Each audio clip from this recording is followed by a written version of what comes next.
বড় বোন মায়ের সমান। যে আসলেই এই কথাটা আসলেই সত্য, যেমন ওইটা এটা হচ্ছে এটা বলতে গেলে হ্যাঁ, সে সব দায়িত্ব পালন, মায়ের যেরকম সকালবেলা উঠে টিফিন রেডি করা, খাবার রেডি করা, কি খাবে না খাবে, আল্লাহ কালকে এক্সাম, আচ্ছা ও মানে সে বলতে গেলে ফুল মায়ের ভূমিকাই পালন করেছে। এইরকম বানিয়ে বলার কিছু নেই।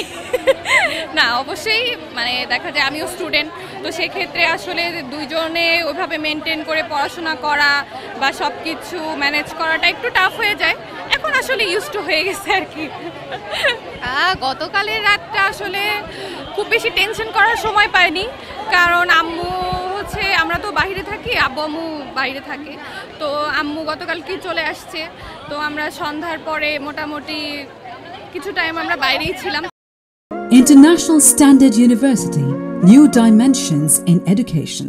তো আম্মু একটু চেয়েছে যে একটু রিল্যাক্স থাকার জন্য, যাতে খুব বেশি প্যানিক না হয়।